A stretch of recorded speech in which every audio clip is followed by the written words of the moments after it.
Մեծարգո պարոն փոխվարչապետ, հարգելի հյուրեր, գործադիր իշխանության ներկայացուցիչներ, պատգամավորներ։ Շնորհակալություն եմ հայտնում այսօր ազգային ժողովում անցկացվող ճանապարհային երթևեկության անվտանգությունը Հայաստանի Հանրապետությունում խորագրով խորհրդարանական լսումներին մասնակցելու համար։ Ապացուցման կարիք չունի այն համոզմունքը, որ ճանապարհային երթևեկության անվտանգությունը անփոխարինելի կարևորություն ունի Հայաստանի հասարակության համար, ինչպես անձնական, այնպես էլ հանրային անվտանգության առումով։ Ընդամենը մի փոքրիկ վիճակագրությունից պարզ է դառնում, որ գործ ունենք մեծ կարևորություն ունեցող բնագավառի հետ։ Հաշվի առնելով կարևորությունը, այն գտնվում է պետության ուշադրության կենտրոնում։ Այսպես, 2024 թվականի տեղի ունեցել զոհերով կամ վիրավորներով 4314 ճանապարհատրանսպորտային պատահար, որի հետևանքով զոհվել է 333 մարդ, վիրավորվել 6116։ Մենք այս վիճակագրությանը դեռ կանդրադառնանք։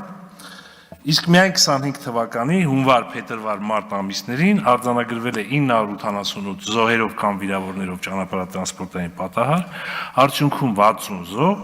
եւ 1391 վիրավոր։ Այսինքն, եթե շատ կոպիտ վիճակագրություն ներկայացնենք, ապա կստացվի, որ 10 տարվա ընթացքում խաղաղ պայմաններում 3 միլիոն բնակչություն ունեցող երկրում ունենում ենք 3600-ից ավել զոհ, մոտ 70,000 վիրավոր եւ չպետք է մոռանալ, որ այդ վիրավորներից 2-ից 3000-ը ձեռք են բերում ՑՄԱ հաշմանդամություն։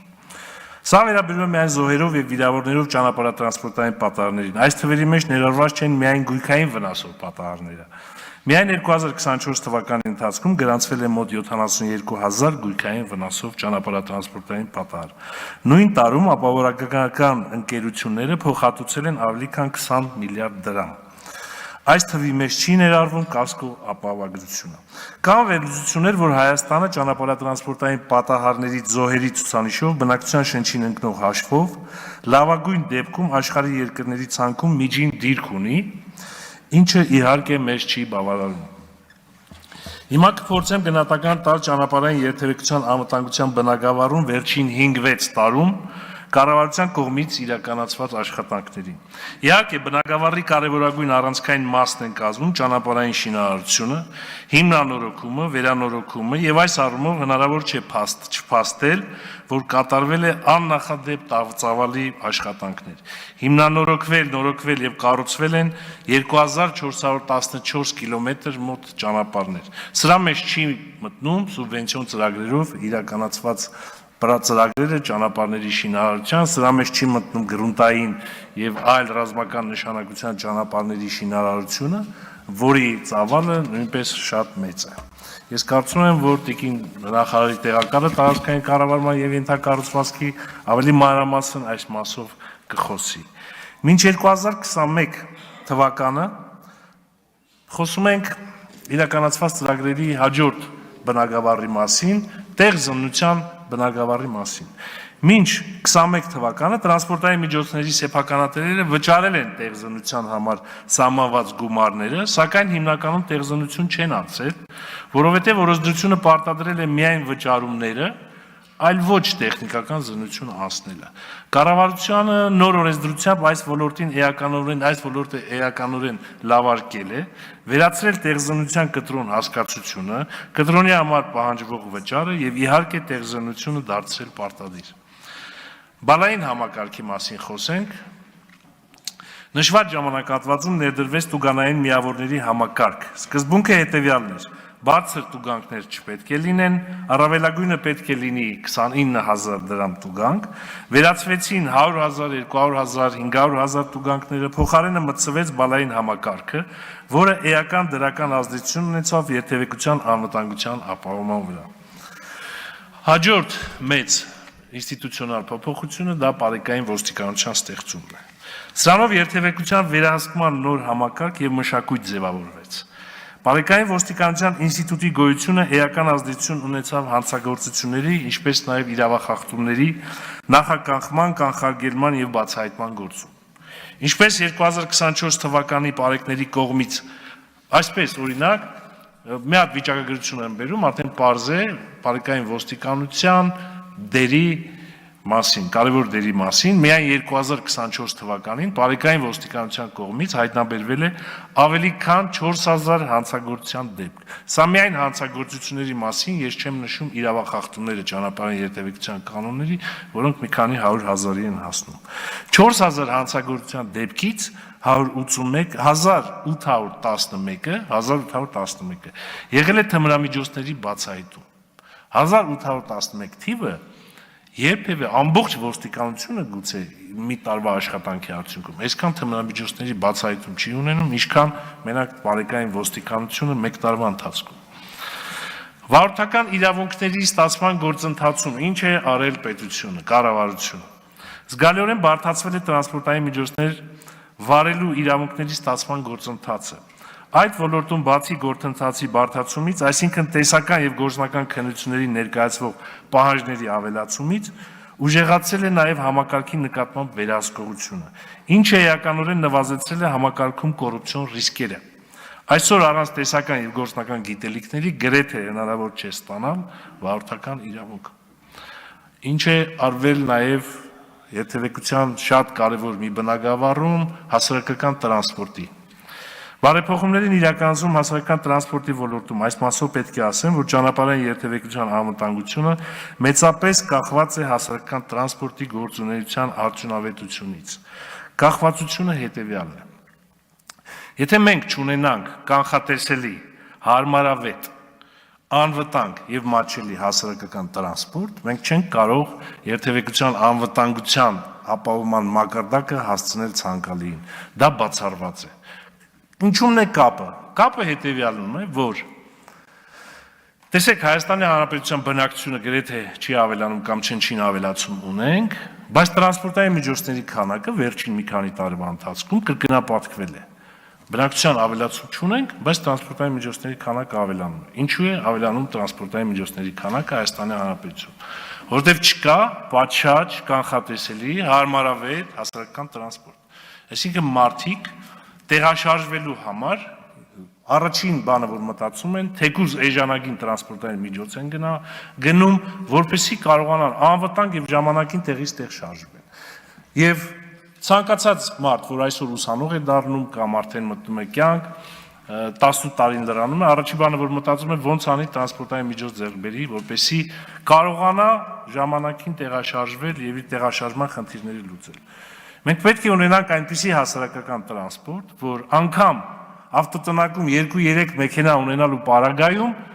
մենք հիմնականում օգտվենք հասարակական տրանսպորտից։ Եվ ոչ թե հասարակական տրանսպորտը նախատեսված լինի որոշակի խավի համար, այն մարդկանց, ովքեր տրանսպորտային միջոց չունեն, կամ այն մարդկանց, որ հնարավորություն չունեն տաքսիներով կամ այլ տրանսպորտային միջոցներով երթևեկել, այլ բոլորի։ Հասարակական տրանսպորտից պետք է օգտվեն եւ падգամավորները, եւ նախարարները, եւ ցանկացած քաղաքացի,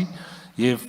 այս առումով հիմա բարեփոխումներ է սկսվել Երևանի քաղաքապետարանում, բայց բարեփոխումների արդյունքը պետք է լինի հետեւյալը. պետք է տրանսպորտը լինի կանխատեսելի, այսինքն մարդը պետք է հասկանա, որ ժամը 9-ին ինքը կարողանալու է նստել ավտոբուս եւ ժամը 9:40 լինելու է իր համապատասխան ցանկացած տեղում։ Եթե կանխատեսելիությունը, հարմարավետությունը, մատչելիությունը եւ անվտանգությունը չապահովի, մենք այս բնագավառում չենք կարող ասել, որ բարեփոխումներ են իրականացում։ Սակայն արդեն տեսանելի է ռեալ, որ հասարակական տրանսպորտի բնագավառում Երևան քաղաքում շատ լուրջ դրական փոփոխություններ կան եւ բարեփոխումները դեռևս գտնվում են ակտիվ փուլում։ Այսօր ոլորտում իրականացնող պետական քաղաքականությունը միտված է ճանապարհատրանսպորտային պատահարները եւ նրանց հետևանքով զոհերի եւ վիրավորների թիվը նվազագույնի հասցնելուն, ինչպես նաեւ ճանապարհների առավելագույն թողունակությունը ապահովելուն։ Որպեսզի առավել օբյեկտիվ գնահատական փորձենք տանք ոլորտում վերջին 5-6 տարում իրականացված պետական քաղաքականությանը, կրկին պետք է անդրադառնանք վիճակագրությանը, որը որ քիչ առաջ նշեցի։ Տեսեք 24 թվին մենք ունեցել ենք 4314 միայն զոհերով կամ վիրավորներով պատահար, ունեցել ենք 333 զոհ եւ ունեցել ենք 6116 վիրավոր։ Հիմա այս վիճակագրությունը լավ է թե վատ։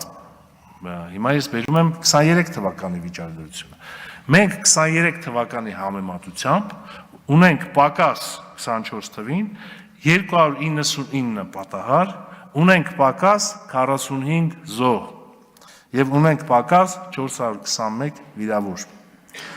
Այսինքն 23 թվականի համեմատ 24 թվականին ունեցել են 45 զոհ եւ 421 վիրավոր պակաս, ասեմ ավելին 2025 թվականի առաջին եռամսյակում արդեն 2024 թվականի առաջին եռամսյակի համեմատ ունենք 6 զոհ պակաս։ Վիճակագրությունը փաստում է, որ պետական քաղաքականությունը այս ոլորտում էական արդյունք է ապահովել։ Ես կասեի, որ 45 զոհ տարբերությունը առնվազն վերջին տասնամյակի համար աննախադեպ վիճակագրություն է։ Փրկվել է 45 մարդու կյանք։ Թեև այսօրվա միջոցառման նպատակը այս ոլորտում կառավարության իրականացրած քաղաքականությունը գովաբանելը չէ ամենևին, այդուհանդերձ արդյունքները բարձր գնահատականի են արժանի։ Վիճակագրությունը փաստում է այս ամենը։ Այժմ ուզում եմ խոսել այն մասին, թե ինչ խնդիրներ եմ տեսնում ոլորտում։ Տեսնում եմ տարբեր պետական մարմինների միջև համակարգված սինխրոն գործելու բացակայություն։ Օրինակ, տարածքային կառավարման եւ ենթակառուցվածքների նախարարությունը առանձին է իրականացնում քաղաքականություն, մշակում եւ նաեւ միջոցառումներ իրականացնում։ Ներքին գործերի նախարարությունը առանձին է մշակում եւ իրագործում քաղաքականություն այս ոլորտում։ Տեղական ինքնակառավարման մարմինները նույնպես մշակում եւ իրագործում են առանձին քաղաքականություն եւ կարելի է արդարացիորեն ենթադրել, որ ճանապարհային երթևեկության անվտանգության ապահովման ոլորտը կարիք ունի միասնական կառավարման։ Դրա համար անհրաժեշտ է նաև ստեղծել համապատասխան իրավական դաշտ իհարկե եւ իմ համոզմամբ պետք է ընդունել ճանապարհային երթևեկության անվտանգության ռազմավարություն, համաձայն որի էլ կիրականացվի միասնական համապարփակ պետական քաղաքականություն այս ոլորտում։ Ռազմավարությունը պետք է պատասխանի նաև այն հարցին, թե որ մարմինն է պատասխանատու պետական քաղաքականության ողջ ծավալի համար։ Անհրաժեշտության դեպքում պետք է քննարկել նաև վերգերատեսչական մարմնի ստեղծման հարցը, որը կհամակարգի բոլոր մարմինների աշխատանքը եւ իրագործի միասնական քաղաքականություն այս ոլորտում։ Այսինքն ռազմավարությունը այսօր ես կարծում եմ, որ օրհասական խնդիր է եւ թեև պետությունը, կառավարությունը շատ մեծ ինստիտուցիոնալ համակարգային բարեփոխումներ է իրականացնել այս ոլորտում, բայց արդեն անհրաժեշտություն կա բոլորը համակարգել, բոլորը կառավարել մի կենտրոնից եւ անցնել առաջ։ Ես կարծում եմ, որ մեր բանախոսները նաեւ կանդրադառնան իմ նշած հարցերին եւ իրենց կարծիքը կարտահայտեն եւ ես վստահ եմ, որ այսօրվա քննարկումը ավելի շատ բովանդակային է լինելու եւ գիտահեն եւ այս քննարկման արդյունքներից մենք իհարկե փաստաթուղթ ենք կազմելու, որը